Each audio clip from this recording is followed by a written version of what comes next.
मेरोमा रोपनको छैन यो चाहिँ भर्खर यहाँ अक्टोबरै सुरुको भनौँ न स्पेशल रहेछ अक्टोबरै यो त स्पेशल हो यो ओइलेको भनेको यसले छोपो त्यो छोपेपछि त्यस्तो तापक्रम नमिलेको सर कति वर्ष भयो यो खाना लाउँदा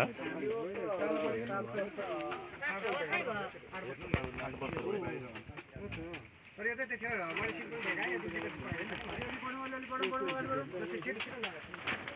के कुरा भयो भने यो सेतो र कालो हुन्छ है अनि यो गर्मी मौसममा चाहिँ सेतो फर्काउने जाडो मौसममा चाहिँ कालो फर्काउने भन्ने के हो अब खास यसको कस्तो भनेदेखि कालोले धार मार्ने किनभने खास हामीले धार नपलाउन भन्नको लागि कालोले जहिले पनि तपाईँले सेतो मार्नुहोस् धार किन के रहन्छ र कालोमा धार आउँदैन मलाई चाहिँ कारण चाहिँ के भनेदेखि त्यो दुईवटा सेतो र कालो हुनुको कारण चाहिँ सेतोले चाहिँ प्रकाश रिफ्लेक्सन गर्छ अनि त्यो जमिन भित्रको तापमान अलिक अनि जाडो महिनामा चाहिँ कालो बनाउँदा कालोले सुक्छ अनि जमिनको टेम्परेचर बढाउँछ अनि उत्पादन राम्रो भयो भन्ने खालको कुरा गरेको थियो। अब तपाईँ त अगाडिको मान्छे उहाँहरू पनि अगाडि यस्तो हुन्छ त्यो अहिलेसम्म हामीले चाहिँ सुरुमा जे गऱ्यौँ भने मलाई चाहिँ ठिक लागेको छ किनभने कसैले आफ्नो रिजल्ट बेला नै अब त्यो यान्टिस भनेको चाहिँ यसको यो खुद्रा कटुवाहरूसँग फेरि साथीहरूसँग जस्तै हामी है जहिले अनलाइनमा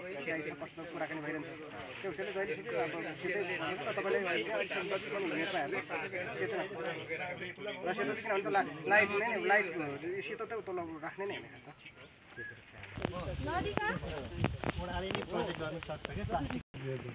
यहाँ चाहिँ ठाउँ बन्दैछ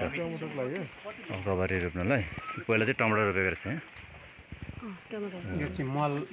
फिट्ने तरिका यो चाहिँ मल चाहिँ यसमा गोलभेडा लाउँदाखेरि ठ्याक्कै 900 फुट जान्छ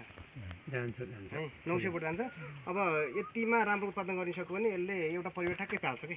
धेर पनि पाल्छ नि एउटा परिवार चाहिँ 4-5 जनाको परिवार चाहिँ यति एउटा टनले पाल्छ जग्गा पनि राम्रो रहेछ यो त सबै मेसिन लाएर पहिले त मसिना गराएको थियो मेसिन लाएर बनाएको मेसिन लाएर बनाएको माटो पनि राम्रो भइसकेको छ माटो त यसलाई त कति माटो लाग्यो पहिलो वर्ष यो चाहिँ मैले 5 ट्र्याक्टर मल लाग्यो यसमा हैन त्यही त माटो अब चाहिँ भर्खर लेभलमा आयो किनेर हो कि आफ्नो उत्पादन मल किनेर सबै म चाहिँ मलहरू आफू बनाउँदिनँ किनेर हो मेरो किनभने अब सबै कुरा भ्याइँदैन कि सही किनभने अब सबै कुराहरुदेखि जम्मा परिवार 4 जना छौँ छोराछोरी स्कुल गइहाल्छन् अनि म उहाँ अर्को ती मेरो फौता फलाम पसलमा कुद्नु पऱ्यो होइन अनि यो त एकजनाले गर्ने कुरा भन्न मल चाहिँ किन्न